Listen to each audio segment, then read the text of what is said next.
법무부에서는 이제 인도적인 고려 대상자이므로 서류 제출이 좀 많이 되고요. 이제 그런 분들은 소득 면제라든지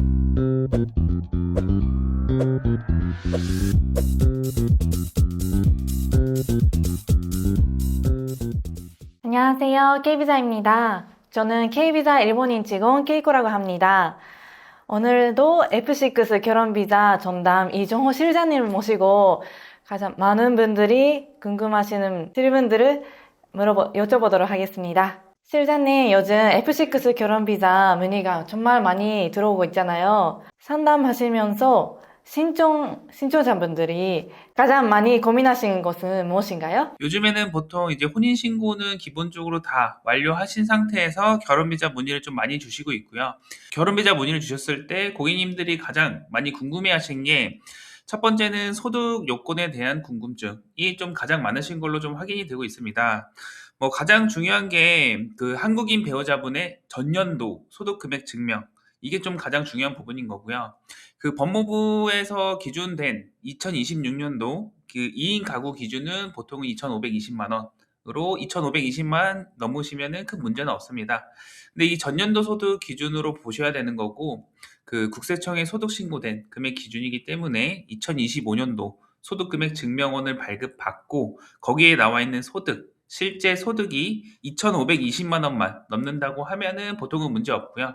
소득 그 사업소득 같은 경우는 또 문제점이 매출이 나와 있고 거기에서 이제 뭐 월세라든지 그다음에 원재료값이라든지 그다음에 기타 잡비를 빼고 실제 소득을 또 신고를 하는데 그 실제 소득을 한번 보셔야 되는 거고, 그래서 수입 금액이 아닌 소득 금액으로 보셔야 되는 게 가장 큰 포인트가 될 것 같습니다. 진행하시기 전에 세무사 쪽에 연락을 하셔 가지고 실제 소득 신고 얼마로 하시는지 좀 중요하게 체크해 주셔야 되는 포인트고, 보통 사업하시는 분들은 이제 세무 기장 서비스를 받고 있으니까 큰 문제는 생기진 않는데, 프리랜서이신 분들, 이제 프리랜서 3.3% 제외하고 신고하시는 분들은 그 고객님들의 업무라든지 근로 형태에 따라서 조금 많이 달라질 수는 있어요. 그리고 이제 프리랜서이더라도 본인이 뭐 회사에서 일을 하고 있다고 하더라도 보통은 전년도 소득금액 증명원을 보면은 사업소득으로 신고되게 되어 있습니다.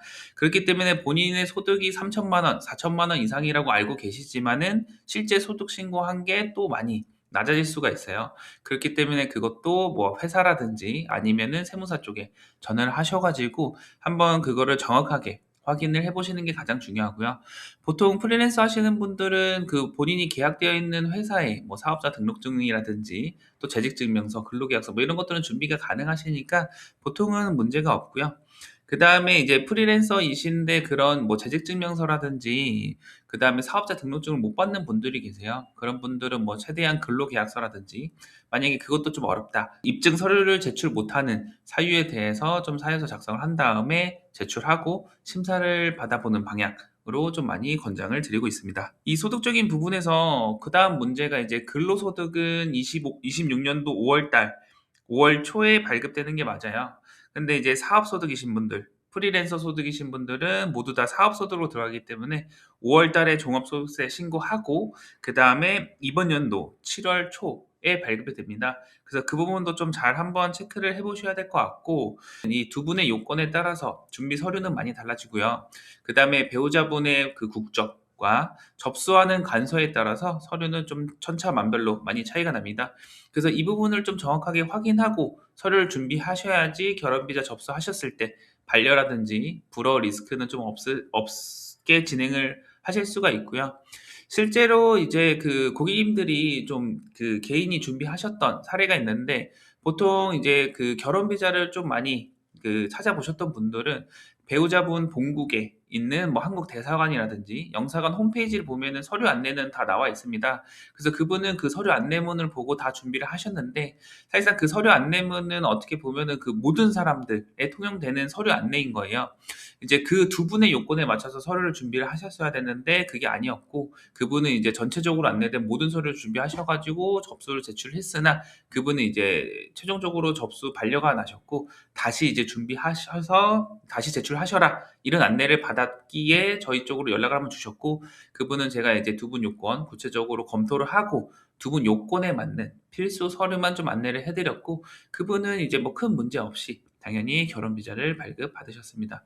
그렇기 때문에 이제 서류 준비는 뭐 법무부 매뉴얼도 나와 있고 외국인 배우자 본국 영사관이라든지 대사관 홈페이지에 서류 안내가 되어 있지만은 그것만 보고 모든 서류를 준비하시는 것보다는 두 분 요건에 맞는 필요 서류만 준비하시는 거를 좀 권장을 드리고 있습니다.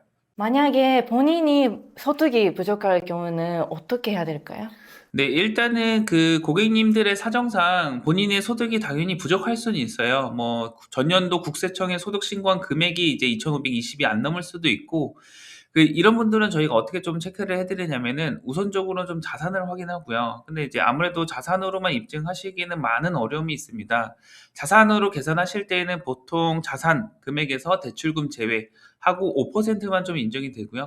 그 자산은 보유한 지 6개월이 넘어야 돼요. 그래서 뭐 예를 들어서 6개월 이상 보유한 부동산이 있다고 하면은 그 부동산에 대한 공시지가가 2억이다.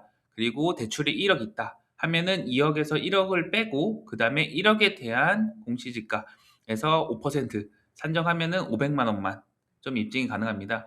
그렇기 때문에 사실상 부동산이나 뭐 자산으로 하시는 분들은 좀 많이 없고요.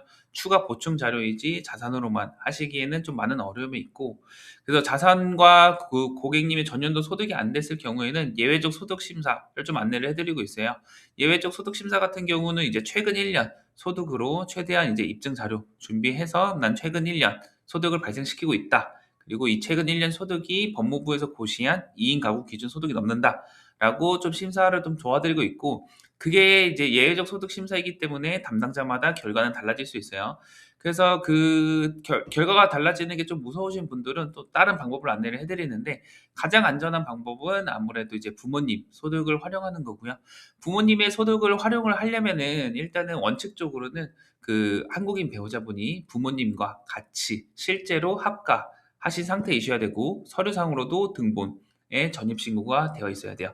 그리고 외국인 배우자분은 결혼 비자를 발급받고 한국에 오셔 가지고 이제 본가에서 다 같이 사시는 걸로 진행하시는 게 원칙이고요. 만약에 그렇게 된다고 하면은 이제 부모님의 소득으로도 이제 합산해서 신청 가능하고 뭐 부모님 중에 한 분만 뭐 4인 가구 기준 소득이 넘는다고 하면은 큰 문제는 발생하진 않습니다. 그리고 간혹 이제 헷갈려 하시는 분들이 계시는데 이제 그 소득은 직계 가족으로만 좀 소득을 보고 있어요. 뭐 예를 들어서 부모님이라든지 조부모님 같이 이제 가족 구성으로 좀 보고요. 근데 이제 그 형제, 자매 같은 경우는 아무래도 직계 가족보다는 반계 혈족이기 때문에 형제, 자매는 좀 빠지게 됩니다. 그래서 뭐 예를 들어서 그 한국인 배우자 본인이 있고 그다음에 아버님, 어머님, 남동생, 그다음에 외국인 배우자 이렇게 있다고 하면은 총 인원수는 5명이지만은 그 직계 가족이 아닌 형제 자매는 반계열 쪽으로 빠지기 때문에 4인 가족으로 보시는 게 맞습니다. 그렇게 하시고 이제 그 형제 자매도 당연히 소득 합산은 안 되고요. 그래서 한국인 배우자분 소득이 미비하면은 그냥 부모님 중에 소득 좀 가장 높으신 분으로 해서 소득 입증하시면은 문제가 없겠습니다. 근데 이제 서류에 면제 요건들이 있습니다. 뭐 두 분 사이에 자녀 출생을 하셨거나 임신 20주가 넘었을 경우에는 법무부에서는 이제 인도적인 고려 대상자이므로 서류 제출이 좀 많이 되고요. 이제 그런 분들은 소득 면제라든지 의사소통, 그다음에 교제 입증, 결혼의 진정서 이런 부분에서 제출하는 서류가 많이 좀 수월해질 수도 있고요. 그리고 이제 그 외국인 배우자분이 한국에 3개월 이상 좀 장기로 체류하셨을 경우 그리고 장기로 체류하시면서 두 분 사이의 교제 사실을 입증할 수 있다고 하면은 두 분의 건강 검진이라든지 그다음에 범죄 경력 증명서는 면제 받으실 수 있고요. 반대로 한국인 배우자분이 뭐 해외에 6개월 이상 체류하시면서 두 분의 교제 사실 입증하실 수 있으면 범죄 경력 증명서, 건강 검진 진단서 이런 거는 면제를 받으실 수 있습니다. 마지막에 정리만 부탁드리겠습니다. 네, 일단은 그 저희 고객님들 문의 주시는 것 중에 가장 좀 궁금해 하시는 게 소득적인 부분이어서 소득에 대한 부분을 좀 최대한 정리해서 말씀을 드렸고요. 가장 중요한 핵심 포인트만 좀 말씀을 드리면은 2인 가구 기준일 때는 소득 금액 2,520만 넘으면 된다. 인 거고 만약에 소득이 미비할 경우에는 자산 또는 뭐 부모님의 소득이랑도 합산해서 좀 같이 소득 심사를 받으실 수가 있고요. 그렇게까지 했는데도 정 안 되시는 분들은 예외적 소득 심사를 받으셔야 될 것 같고 그다음에 소득이 면제되는 요건 두 분 사이의 자녀를 출생했거나 또는 이제 배우자분이 임신 20주 가 넘어가면은 소득 면제를 받으실 수 있다. 이거를 좀 참고해 주시면 좋을 것 같고, 그 다음에 근로소득자분들은 보통 신고가 잘 되니까 큰 문제는 없지만 프리랜서, 그 다음에 개인 사업자 이신 분들은 사업소득이요. 이 사업소득을 하시는 분들은 매출에 비해 실제 소득 신고된 금액이 매우 낮을 수 있으니까 회사에서 확인을 한번 해보시던가 아니면은 이제 그 세무사 쪽에 연락을 하셔가지고 미리 사전에 체크하시는 게 좀 좋을 것 같습니다. 보통 오늘 말씀드린 거의 핵심 포인트는 이렇게 좀 될 것 같고요. 만약에 본인이 아무리 확인을 해도 어렵다 하시는 분들은 K비자로 연락 주시면은 제가 직접적으로 검토하고 안내를 드리도록 하겠습니다. 정실장님 오늘 감사합니다. 좀 더 궁금하신 점이 있으면은 전화나 카카오톡으로 무료 상담 받고 있습니다. 문의해 주세요. 그럼 다음 뵙겠습니다. 감사합니다. 감사합니다.